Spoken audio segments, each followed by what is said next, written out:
that was such an incredible video. I thought we'd have the star on.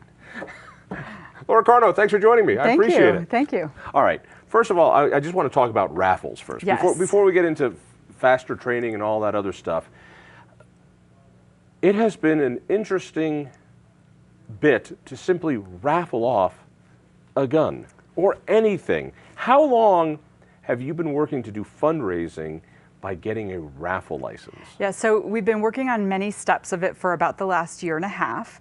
Not all of it is because of the process. We had some internal things that we needed to do as well. But I would say a good 6 months on getting everything together. Even the internal things that needed to get done were because of the process. Right.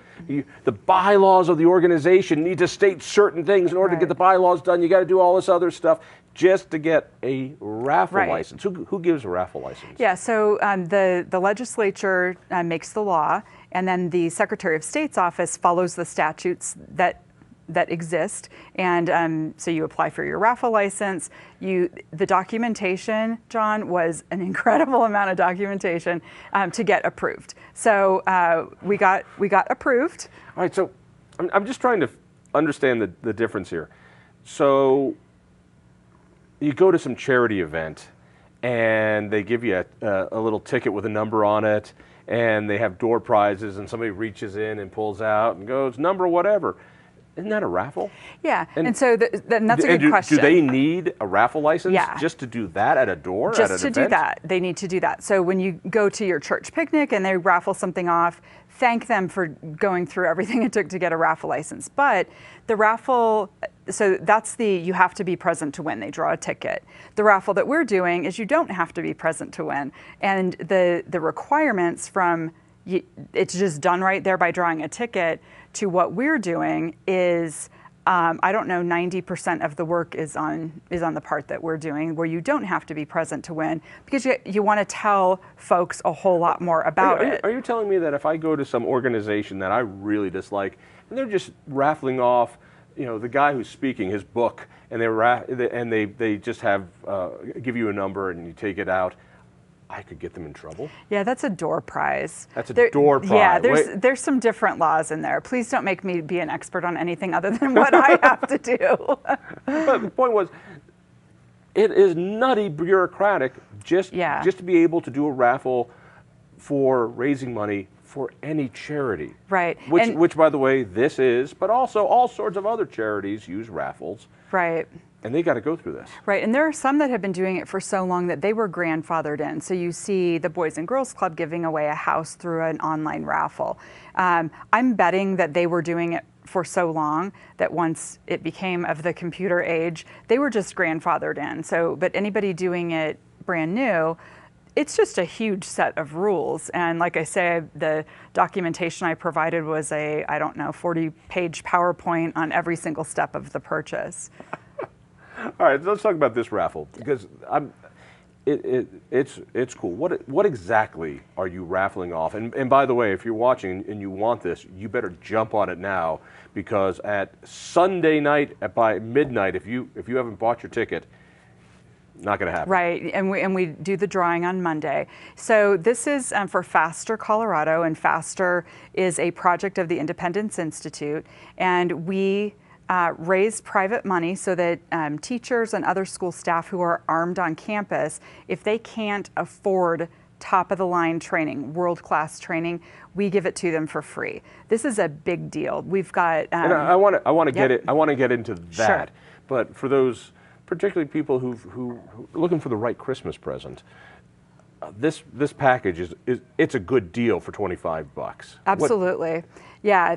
What is it? Should have had that whole list with me, shouldn't I? So we have a pistol that you have a Ruger Mark V, spec'd out, tooled up, air vented with a Burris laser thing on it. You've got Hogue grips.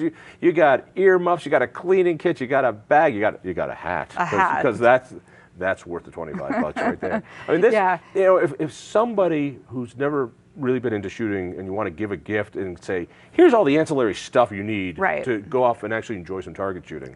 Yeah, absolutely. Yeah, so it's good for a new shooter. It's actually good for a shooter who spends a lot of time at the range and wants to do it a little less expensively, because 22 ammo is a fraction of the price of 9mm ammo. So lots of folks I know who shoot a lot love this gun because it's just cheaper to shoot, and acquiring your sights is the same whether you have this gun or that gun. So right. And I've been impressed because you've never done this before, and it takes a while to build up momentum for raffles like this, and people keep an eye on them. And you're already 25% of your goal, right. Which, by the way, means you got a really good chance, because so far 75% of the gold tickets haven't been sold. So this is right, the time the to go do tickets, it. Right, yes. Exactly. Yeah, and so the goal we put out there was $25,000 goal, which is essentially, it pays for one full class of armed school staff members. And so it's 25 teachers, roughly $1,000 a student. Exactly. And we've done lots of different things to raise money, because we don't want any of these teachers or janitors, bus drivers, lunch ladies, whoever they are, we don't want them to have okay training if they've been authorized to be armed on campus. We want them to have world-class training, and that's what we're bringing them at Faster. All right, so other than the pitch, go to what website and buy your ticket? Yeah, so they can go to i2i.org, which is Independence Institute's website. Or thinkfreedom.org will bring you there as well. Thinkfreedom.org, and in the upper left-hand corner is a picture of that package, right. And you can click right there. All right, let's get to the charity. What sure. you have committed years now of helping teachers defend our children at schools. And I understand for a lot of people this is a way out, bizarre topic, but there are some 30 districts that already allow teachers right. and school workers to carry a concealed weapon in case the worst happens. Real basically, why do they do that? What's the advantage? Because I know for those people who are freaked out and scared by that concept, but yet they're comfortable with the idea of a cop there with a gun, somebody with the same amount of training in first aid and marksmanship and simulated scenarios, somebody with the same amount of training, but it's also a teacher. Somehow that disconnect right. blows up in their head. Yeah, so it's important for folks to know it's been going on for 15 years here in Colorado, and almost nobody knows it because it's done very quietly for good reason. But the reason that schools have done this, and many of them, the early adopters were all rural schools, because they know law enforcement is 30 minutes away, 45 minutes away.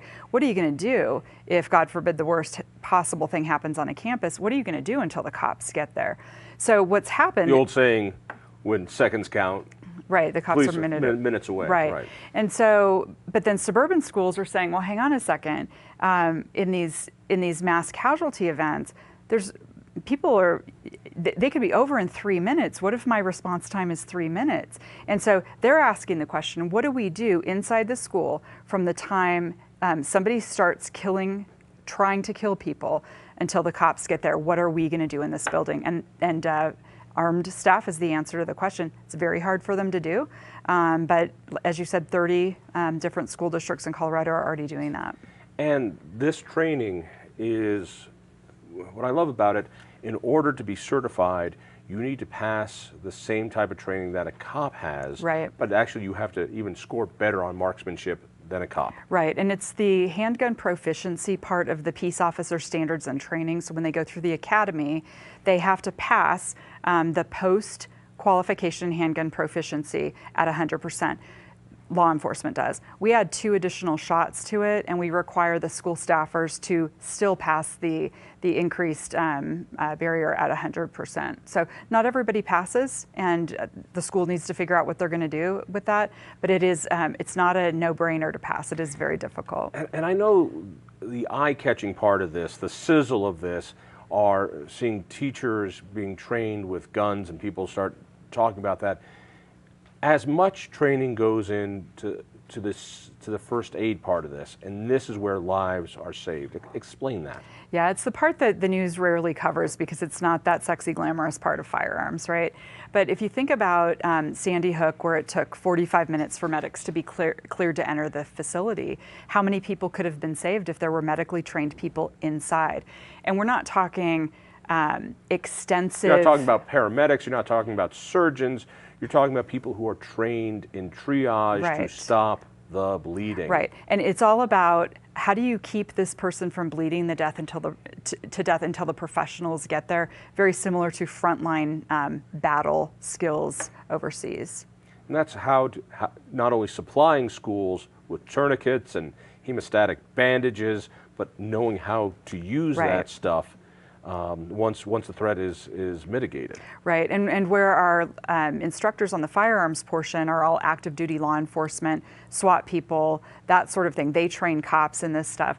Our paramedic who trains the medical portion, he trains cops in how to keep themselves and one another alive. Just a few seconds left. Let me say this. I know people are concerned about safety of our kids in schools, and there's this talk about gun-free zones, there's talk about mental this, there's talking about this. You and your training, you're doing something today to solve this problem and to save kids' lives. And it's just amazing. So as a parent, I thank you. Thank you. So please, check it out. Go to independenceinstitute.org, thinkfreedom.org. Listen for me on KHOW Radio. Read me in the Denver Post. We'll see you next week.